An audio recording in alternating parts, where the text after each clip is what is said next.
Welcome back to Adventures in DevOps, where we try to solve our collective existential crises we all have in software engineering. Crises.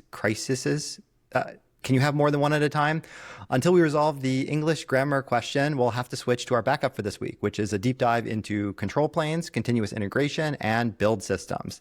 And to answer all our impossibly tough questions, we have previously principal engineer, early Circle CI denizen, Haskeller, and currently staff engineer on the stability team at Mercury with us, Ian Duncan. Welcome to the show.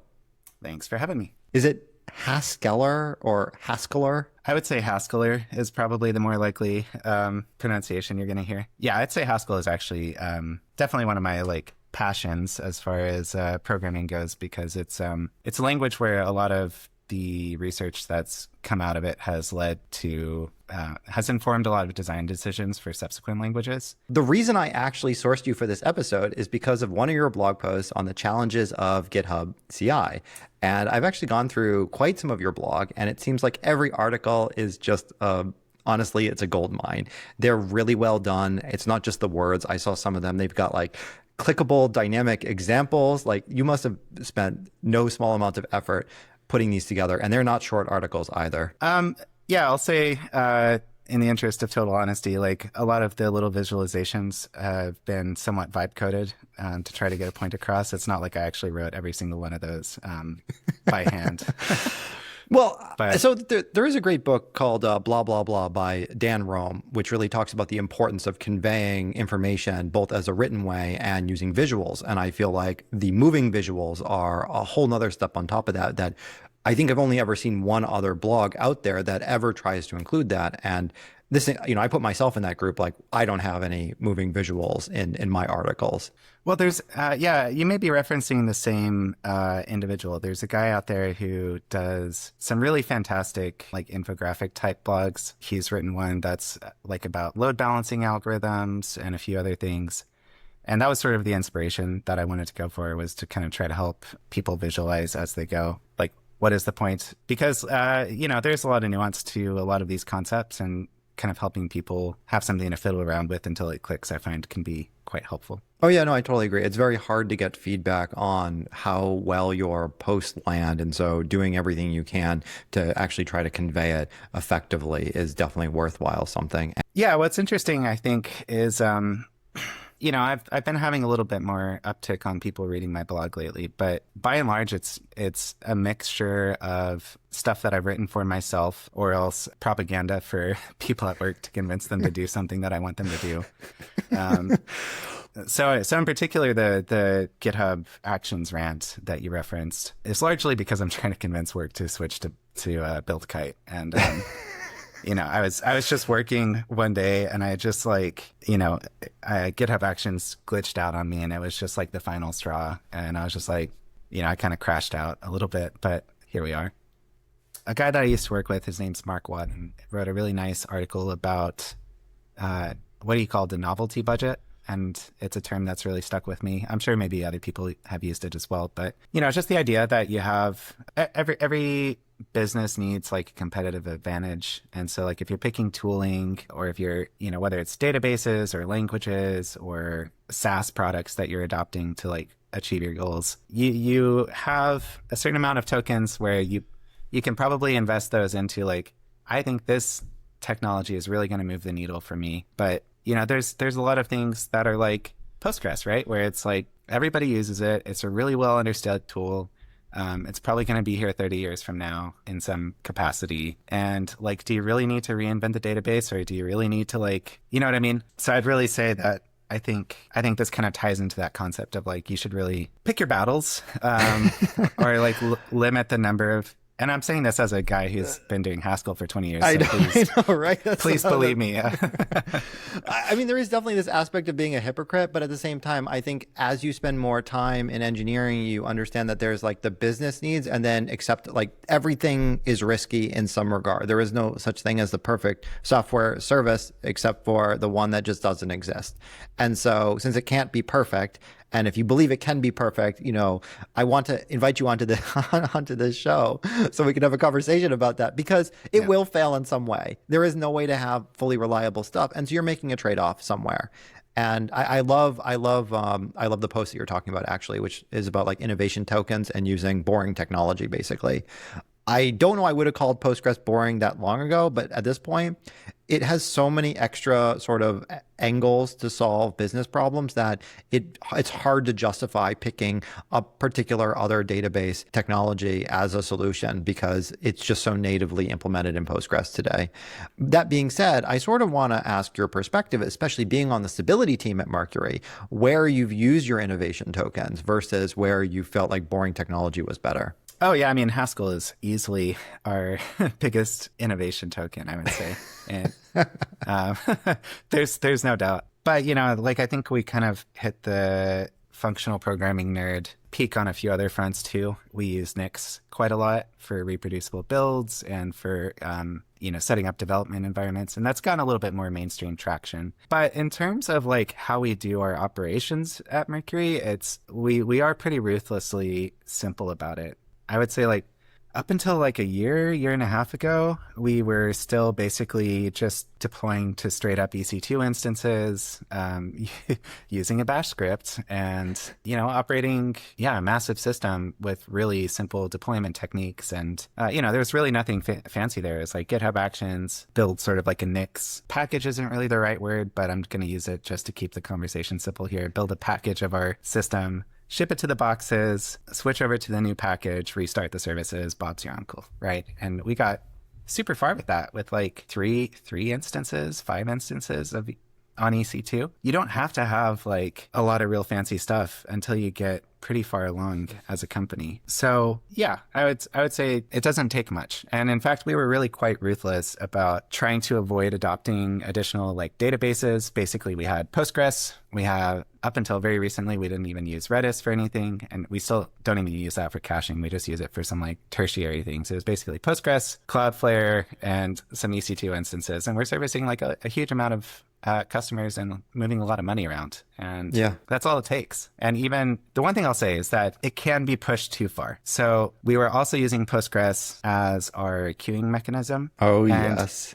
And you'll see this. You'll see, I feel like I see about once every 6 months to a year, somebody will come on to Hacker News or Lobsters or like these other tech fora and be like, you can just use Postgres as a queue and it's fine. And it's actually not a big deal. But it turns out that it's remarkably hard to do that properly. And it does scale for a good long amount of time. But once you get past the point where it doesn't scale, then it's kind of mission critical that you get off of it, because if you're running a huge amount of stuff through that, then like it's going to be using a lot of your database resources. It's going to affect replication to your read replicas. It's going to affect like how long it takes to restore backups, all these things. So there's a story here. There's lots of stories here. Yeah. What I'll say on that front before I get into any stories is just I'm really a strong believer that you should be looking like 9 months to a year into the future on a pretty regular basis and forecasting what happens at that point, because it's just one of those problems where if you get to the point where it's a problem, you don't necessarily have enough time to solve it. And so like you either have to spend a huge amount of money to scale vertically, or it becomes an all hands on deck situation and product development screeches to a halt, things like that. Well, on that, don't you think having those predictive problems in your backlog would allow engineering teams to remember what challenges are that are there and then just prioritize according to whatever the business initiatives are that are aligned with the vision that goes out maybe to a year? What's the problem with relying on that as the strategy? You mean like filing a linear ticket and for letting product teams prioritize that? Yeah, for sure. Well, I think that's a cultural thing. It depends on the context of the company that you're working at. But as we know with a lot of the startup world, there's a huge amount of pressure to be faster than your competitors, to ship features faster. The rise of AI is, if anything, accelerating that sense of pressure, like innovate or be left behind. And so, I think there's a huge amount of pressure to deprioritize like maintenance tasks or preventative, or like work on these preventative measures in favor of, just going full steam ahead on beating your competitors, I guess we'd say. It's like this thing, and I think you have to drive a car to sort of understand this analogy, but it's like if you see two cars headed to an intersection way ahead of time where they're going to collide at some point, like they're not trying to veer off course, and it's gonna happen. It's just like in slow motion, you can see it, and it's like, don't you want to do something about it? And I just find that a lot of people have shifted their focus to more short term, to not even seeing the accident coming head on. They're just not thinking about it. They're not paying attention, where it's clearly going to happen. And I feel like even now, it's even more of a struggle. Well, there's this, I guess what I'd say on this front is the problem that you always have to be looking to solve is making sure that incentives are aligned. Yeah. If a person on a product team, like a PM or an engineer, is not prioritizing these sort of like stability or reliability issues, it's because, you know, they've got like an OKR, or they've got some upper level manager breathing down their back about a particular problem. And if they say, well, I don't have time to meet our quarterly objectives that you've established for me, I have to work on this thing that's, you know, blah, blah, blah. It's like the Charlie Brown voice, like, wah, wah, wah, wah. You know, that engineer knows they're not doing their career any favors in that moment by, you know, pissing off a person who's got other priorities. So it's kind of a self-preservation mechanism. And unless you can really work with your upper level engineering management to make sure that those incentives are aligned, it's a remarkably hard thing for a single engineer in a company to accomplish on their own. Oh yeah, no, absolutely. And now I'm gonna grill you on what were you using if it wasn't SQS and AWS for your queue management? Oh yeah, we had a homegrown. We still have it to a degree. It's called PostgreSQL, which is not super imaginative, but it's basically it's a table, and it is really nice because it follows the transactional outbox pattern, where you can ensure that within a particular database transaction, you've got some stuff that you want to do, update some rows, but you also need to ensure that some side effect happens. And so having the queue within Postgres itself is really nice, because you can just say, all right, let's put this job into this table, and then it'll be worked asynchronously eventually. And you don't have to worry about making sure that there's like any sort of delivery coordination or anything like that. And there's a load of ways you can do this, by the way. This is just how it was solved early on at Mercury, and it just sort of persisted. But that in and of itself is kind of okay. But the problem is that our version of the queue kept creating all these new features. So first it was just, just a bunch of insertions into a table that's like, here's the job name, here's the payload, go. But then I was like, okay, well, some things can't run until some other system is run. So then we have to implement FIFO dependencies. Keys. Yeah, you have FIFO keys, all right?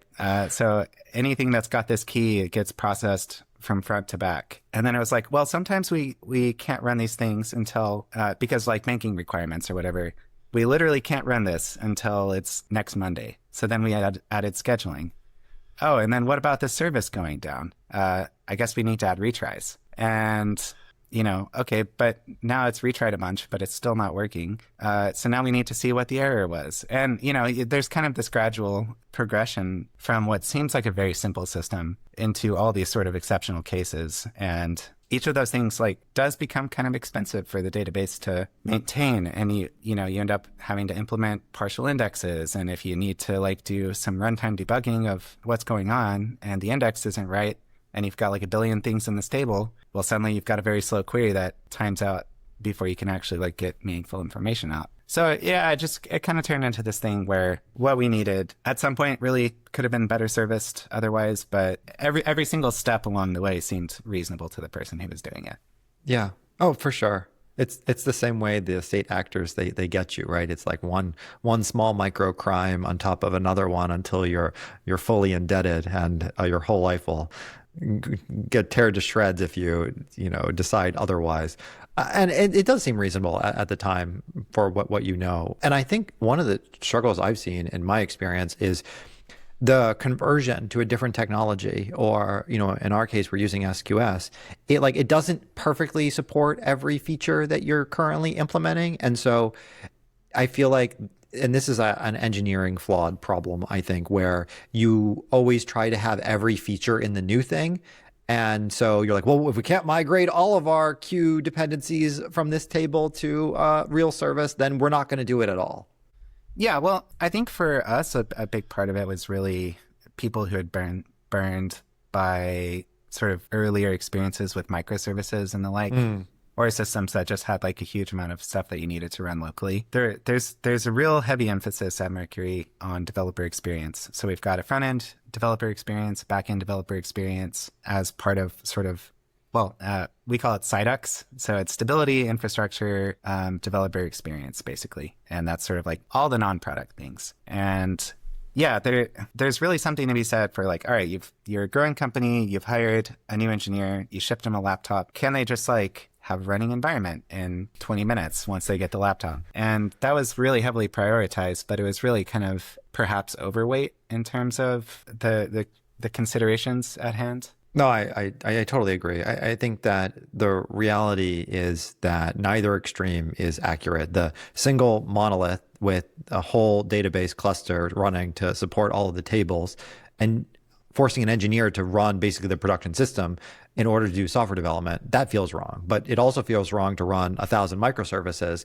in order to also do development at the same time. And there's a perfect middle ground here that's different per company, where somehow every single company gets it wrong and makes this a challenge. Yeah, there's an interesting initiative on this front that we've got going on at Mercury at the moment, which is adopting Buck 2, if you're familiar with it. Maybe you've heard of Bazel. That's the monolith build system. Yeah, it's like the monolithic build system that I think comes out of Google. Well, Buck and then subsequently Buck 2 are basically Facebook's version of that. I see. So yeah, we've kind of entered the stage of the company where we're trying to stick with a monolithic approach to things for the most part, but we've outgrown the standard kind of build system tools. And I think that sort of gets to what you're talking about here, which is like you don't want to have to build stuff that you don't care about or operate stuff that you don't care about, but you still kind of need like global access to everything that your company could be doing or would be doing depending on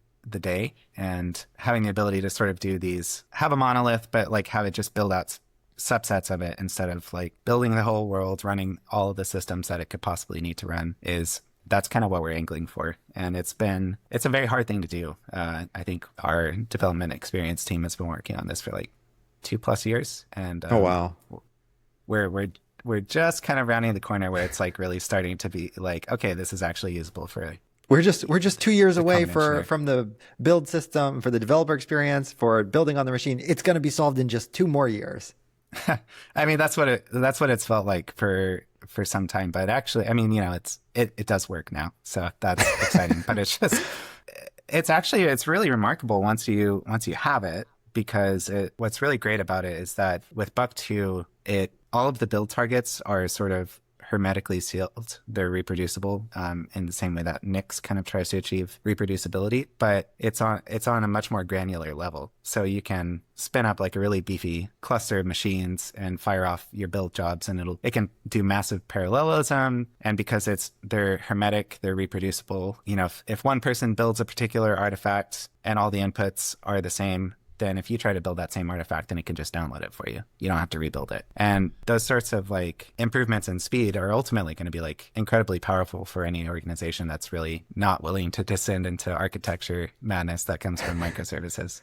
So, a long time ago, I was working at a company that had a similar process in their custom build system to achieve this. It was running in Jenkins, and actually it was running in something else before that, which was also a mistake. But it was running in Jenkins at the time. And one of the challenges was that you did have jobs on top of jobs that would trigger each other on builds and store the results in Artifactory at that point to pull them back down. And rather than ending up with a nice, easily managed solution, which could have individual components be cached without having to be rebuilt, we ended up with essentially a distributed monolith, where it was still all the benefits of the monolith and also all of the disadvantages of microservices all wrapped into one. You couldn't really rebuild just the part you wanted, and you had to connect to the Artifactory to pull down individual components at runtime. And what you ended up with is a lot of individual functions basically were all being wrapped and published. So this one function in this one class would be its own sort of package, which would get pushed up and pulled down later. And it just wasn't the right unit of granularity for what we were building. And it also encouraged this aspect where you would really define micro pieces of functionality, sort of like what you have today in any sort of mature package management system where you end up with all these packages that depend on each other. But rather than having development teams really focus on package management and dependency trees and what makes sense, you just ended up with, it was so easy to hook up to this system that you published a lot of these micro packages without thinking about what makes sense as a library. Yeah, that's a really interesting point. So in terms of Buck 2, I mean, it's sort of like if you write a make file, right? Let's think about a traditional C library that you're going to build or something like that, or executable. And you write a make file and it's got these targets and, you're like defining sort of a dependency graph effectively, where it's like, in order to get a .o file, you have to compile a .c file and yada yada, and it kind of figures out how to resolve all that stuff. That's kind of the same thing that Buck 2 does, but it just provides sort of like the hermetically sealed bit of it, so that way you're guaranteed that, basically it's hashing the inputs and the outputs, and it's kind of making sure that everything that needs to be rebuilt is rebuilt. And this has some really nice knock-on effects. So for example, if you have tests, like if you have a module that has a bunch of tests in it for CI, if you change anything that causes that to be rebuilt, then it reruns the tests. But if like the targeted change that you're making doesn't actually affect that other part of the tree at all, then you already know those tests pass effectively, as long as your tests are like sufficiently isolated. So there's some nice knock-on benefits there. But in terms of packaging, that's actually the issue that we ran into, is that we have a bunch of local packages that we have to manage currently with like the traditional built like package manager for Haskell. So like, let's say that you've got a utility package that's like way up in the dependency tree and you slightly tweak it. And then you've got 30 other packages that depend on that package. Then those all have to rebuild and everything underneath it. And so there's this huge cascade of rebuilds. And that's kind of the problem that you have to solve. Whereas if you're using something like Buck 2, that's doing literally module level rebuilds. So like if you change one file, it's only having to rebuild everything that's transitively dependent on that file. Then you don't have these huge like 2-hour coffee breaks because you're waiting for your local system to rebuild all these packages. It's able to just do like a targeted traversal through what needs to actually be rebuilt. Yeah. And so breaking apart the concept of packages and going entirely granular gives you like massive improvements in terms of build parallelism. And that's a thing that you really have to solve now. I'm just having some trauma revisiting from the days of old where a similar thing had attempted to be done, but really just ended up in a more complex diamond dependency problem, which is like, you have two different packages that depend on different versions of the thing. And then at runtime, there's no way to resolve the right thing. But what we actually ended up with in practice was this scenario where you would have some shared dependency between two different services or components that would change, as you mentioned, and it would get rebuilt, but we would determine that that functionality was only used in one place because statically it was determined it was only used in one place. But it turned out that dynamically at runtime, it was used in the other place. And that thing wouldn't get rebuilt. So it was targeting different binary compatibility than the one that was actually found at runtime. And unlike some dependency management systems, which allow you to solve this diamond dependency problem by including both versions of the dependency at runtime, some languages like C, C++, C Sharp, et cetera, most of them realistically only let you get one version of the binary dependency. And so you would just end up with a runtime crash. Now, I think that sort of thing is impossible with Haskell, but it definitely is possible with dynamically linked libraries in, say, Java and C Sharp. Yeah, that's fair. I won't attempt to make any statements on that because it's been quite some time since I've used either of those. Yeah. Yeah. No, yeah. For sure not. I can tell you this is a thing that did happen. Whether or not it's solved now is sort of a different question. But I found that this is sort of the result of the primary builder, whatever that script is or executable for that language, not offering this functionality by default and trying to build it on top, like a second level where it doesn't fully understand how the builds work and then trying to compensate for that. And I think this is, I don't know, my clue would be, potentially we should pick a different technology or whatnot, but maybe it is a solved problem in this case. I don't know. Could be. I think one of the interesting things is that, at least the challenge that I found is that every ecosystem ends up having to build its own build system, right? Yeah. It's kind of, it's a remarkably challenging thing if you want to have a polyglot system because you have that many package managers on top of it with their own quirks, their own like dependency resolution algorithms and yada yada. And so doing any sort of serious integration across multiple languages can become remarkably painful. And so there is like a compelling aspect of saying like, all right, in a monolith, we're using this one build system, and then letting teams write some rules plugins, so to speak, that kind of map their particular linguistic concepts onto a single build system, so that engineers who like, all right, for example, we send emails. Most companies send emails. Shocker. And they're templated, right? And we want them to match our design system. And so consequently, because we write our front end in React, engineers now React, so we're using this like React email templating thing. But I love where this is going. Yeah, but the thing is, sending emails happens on the back end, which is where all our Haskell developers live. Yeah. And our Haskell developers really don't want to fucking deal with NPM, right? That's just like this whole can of worms. They don't want to have to mess with that. And so, yeah, this ability to provide like a common interface across a monolith, I think is quite compelling. So that way you can just like say, build me the email templates, and that's that. You don't have to think so hard about it. But I want to say this before we move on. I mentioned we use Nix, and Nix is remarkably powerful. And now we're using Buck2, and Buck2 is remarkably powerful. They both provide incredible benefits to an organization. I still hate using them.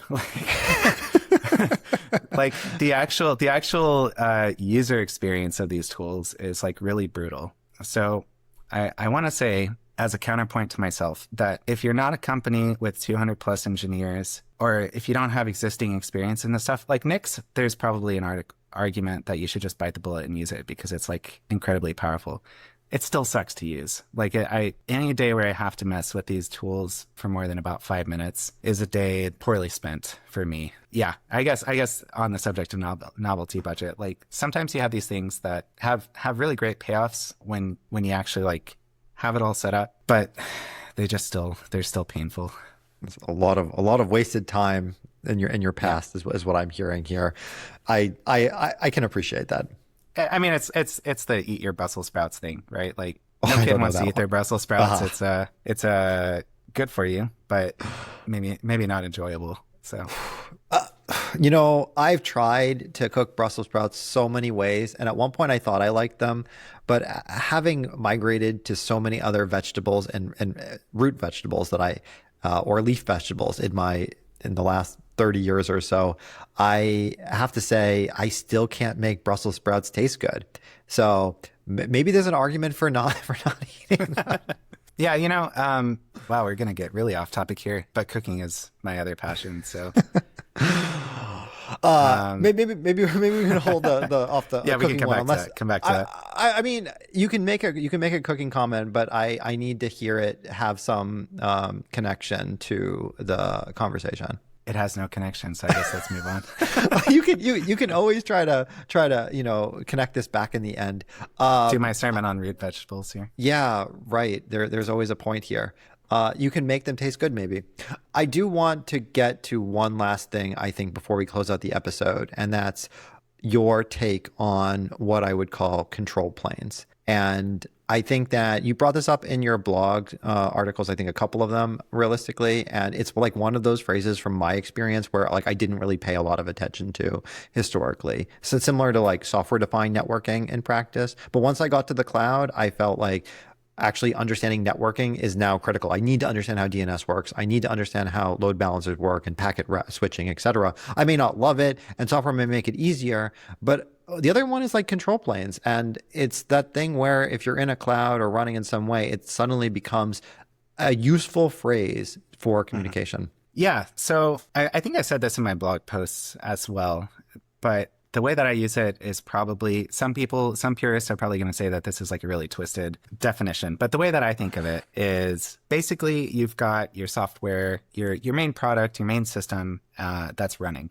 And it is easy and tempting to basically bake in all of the management that you need to run your software into the software itself. So, for example, a lot of businesses have like admin pages where you log in and you do your admin things, and it's like some portion of the executable that you built, and it's like a subsystem of, this thing that you ship. The problem with that is that when you have incidents, when you have outages that are taking down your system, you run into a circular problem where the tools that you need to fix your system are not available because they're baked into your system. And so there's a lot of systems that you're probably using on a daily basis that have control planes. Like a lot of people use Kubernetes, for example. And Kubernetes, I think, is probably like the canonical example that everybody's familiar with at this point, where, there's like some services that you're running, they're your product, but then you've got this thing that's in charge of resource allocation.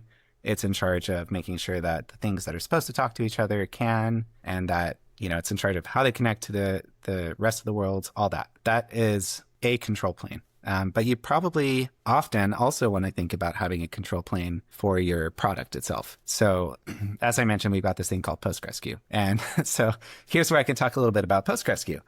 For convenience, we ended up building like a management interface for like retrying PostgreSQL jobs that failed, or like seeing what the failures were. The problem is that we got to a point on some days where PostgreSQL was taking up 80% of our database resources, right? And that would cause login on our site to fail because it took too long to log in. I know where this is going. So you can't manage your system if you can't log into the system. So really what we should have been doing, I mean, there's a number of lessons to take from this. I'm not going to try to enumerate all of them, right? Every system has its growing pains.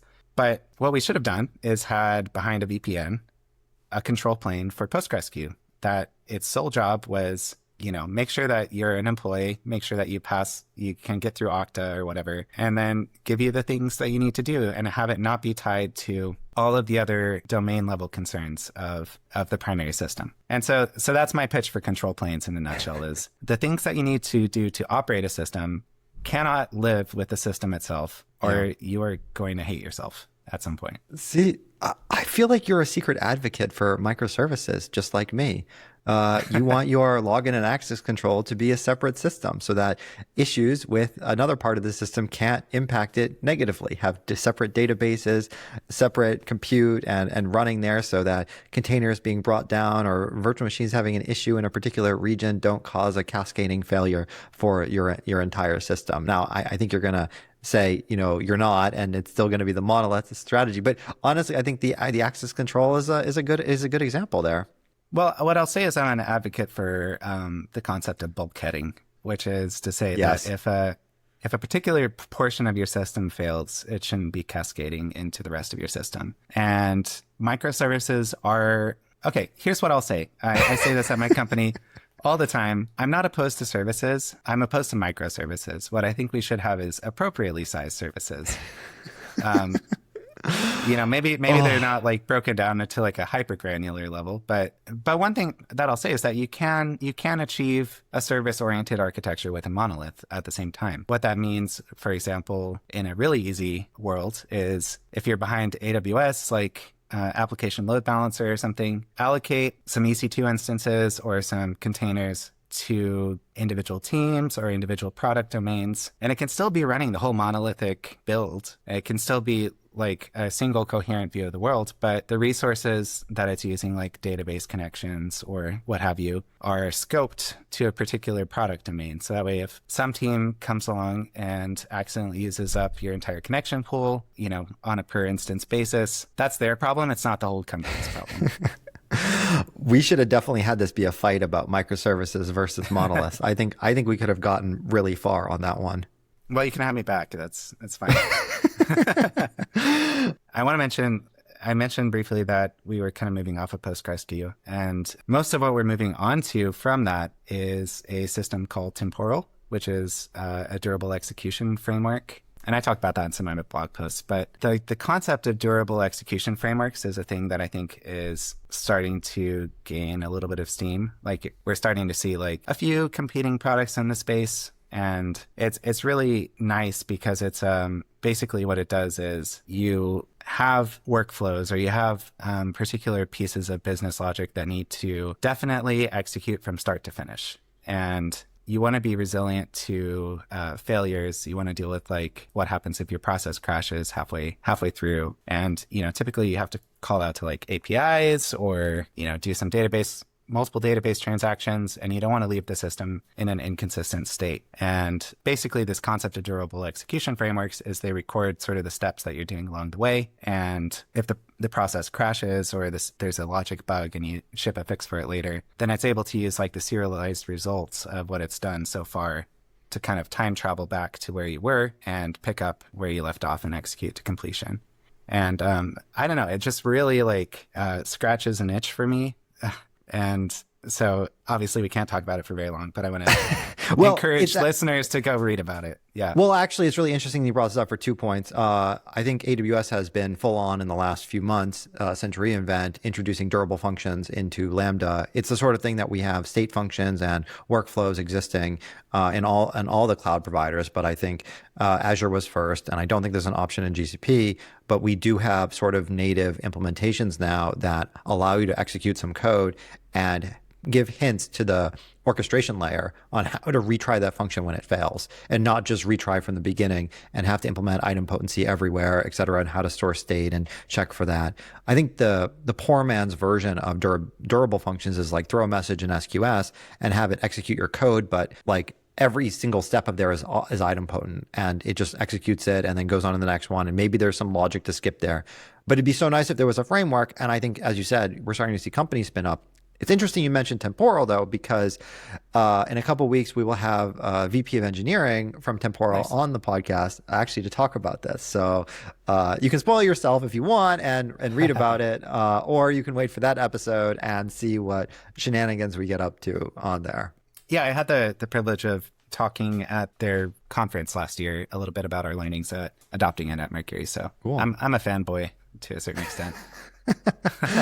Okay, well then with that, we'll skip the tangents and move on to picks for the episode. So Ian, what did you bring for us today? Yes, my pick for the episode is I want to recommend a band called Glory Hammer, which is a power metal band. I'm a relatively recent power metal enjoyer. I'll say a lot of it I don't like, but I think they're really fun as a band because they lean into absurdity. Like they know that they're in a goofy genre, and how do I say it? I find their lyrical choices to be really interesting. They do a lot of things that are incoherent with their lyrics. Like, so for example, they'll say like they cast the evil wizard into a tomb of liquid ice, and you sit there and you're like, all right, awesome lyric. And then you're like, wait, liquid ice? Like water? Like, is it really, you know what I mean? Like, is the evil wizard actually trapped in there or what? So I don't know. It's just kind of like, they have a lot of fun with it. And I think it kind of captures like that feeling of a really good fantasy show or like a really good video game in terms of like, but they're just turning like the whole epicness as a concept up to like 11, and it's just a fun listen. I am not the biggest music buff, but it back when it was still a thing, honestly, what was it, like Nightwish or Metalocalypse, the Death Clock, they're weird songs that definitely hit the fantasy angle. I don't know what this power metal means though. Like what is that as a genre? I'm sure somebody else could say it better than I would. But we'll get a link to it then and have it in the episode description. I guess what I would say is like it tends to introduce like a lot of like symphonic elements into it. Like there's, they'll have organs or choirs. They'll have obviously the traditional like, guitars and all that jazz. But I see. It kind of, I think, goes into it. A lot of the artists really lean very heavily onto like fantasy or sci-fi, and it's, I think, as compared to normal metal where there's like a bit of a focus on just how it sounds, there's a lot of the power metal artists that I've like really gotten into kind of have themes to them, I guess you'd say. So for example, there's another band that I've come to enjoy called Windrose. You may have heard them or heard some of their songs, but basically imagine Lord of the Rings dwarves playing metal music about being dwarves. And there's another band called Powerwolf. They kind of do the same thing for not vampires, but they do it for werewolves. And so they kind of just lean really hard into like these kind of thematic elements. It makes it's fun. I don't really go in for like the death metal or anything, but just something that kind of channels that fantasy vibe when I'm working is really nice. Okay, so Anne's recommendation will be in the podcast description for the episode. Yeah. Check out the I think description.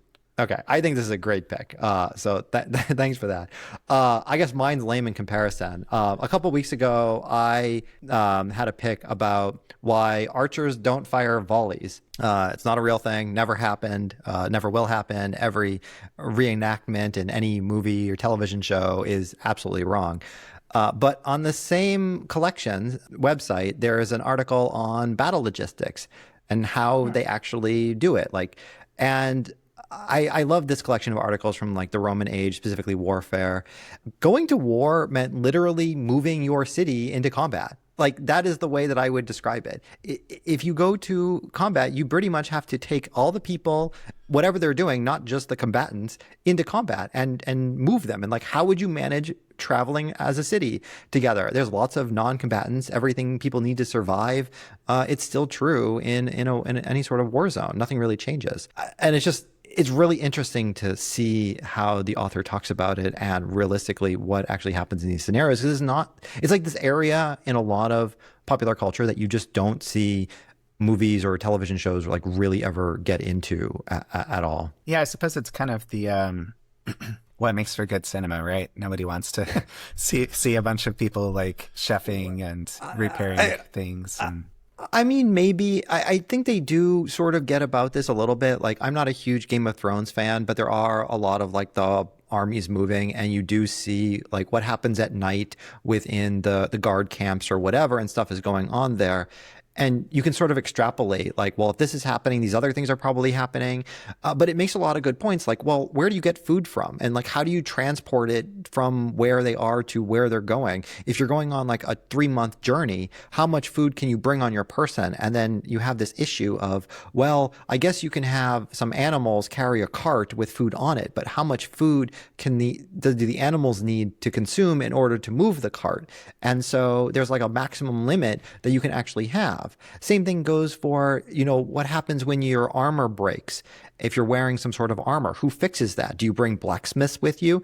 What do blacksmiths need to survive? Well, they also need like giant forges for their profession, and obviously they need food too, and welding materials. And where do they get that from? And what do they do when everyone's in combat? Do they just sit there waiting? Do they just work all the time? They probably need rest and relaxation. So I know this feels like a bit pedantic, but the collection is actually called Unmitigated Pedantry. And the thing that I really like about it, if anyone knows me, is that I find pedantry like exceptionally interesting, especially when gone into extreme detail. It's where the nuance lives. It makes me curious now that you mention it, because like whenever you see like sieges portrayed in fiction, it's kind of taken for granted that like the people that are trying to like trap people inside of a city or inside of a castle or what have you kind of have all the time in the world. But I suppose like what you're mentioning here, it does sort of raise the question of like, how do they sustain that, right? So this is where you can imagine realistically, and I don't know if he talks about this one, but like a siege, you need to have the people performing the siege get supplies. And so you can imagine a supply line is a real thing that has to be managed. But how far away are they from their city, when they came there? And how long can they actually lay siege? You can imagine if you want to take a towered or defended city, you don't need to actually bring the walls down. You can just destroy all of the supply lines that go into the city, and eventually, this is like war of attrition, you'll win. And so you sort of have this strategy, and this is where like alliances are born, because like, oh, if we're being attacked, where is our army? Where are we getting goods from to sustain the population of that city? But yeah, it goes the other way too, right? Like, where do you get the arrows and whatever sledgehammers or battle rams, etc., in order to even do the attack in the first place? So you need to sustain that part of the army as well. And if you're very far away from your source location, well, there's a good luck there. And I think that's where the term living off the land comes from. Well, it sounds like you've got a really good candidate for like a Steam game, right? Like the kind of people that like farming simulator or that sort of thing. I think Supply Line Manager 1800 might be a big hit. That could, you know what? At this point, I'm sure it is already a game. Maybe there is something out there and I can just go and find it. But, I think it's less interesting to play it and more interesting to sort of understand the challenges. Now, maybe someone else is more into games than me. I know I'm a self-proclaimed gamer, but I think in reality, I play only the very few puzzle games. Well, thank you, Anne, for coming on for this episode of Adventures in DevOps. I absolutely have loved the discussion and everything CI/CD, and the thanks to the listeners for tuning in for this episode. And hopefully, we'll see everyone back next week.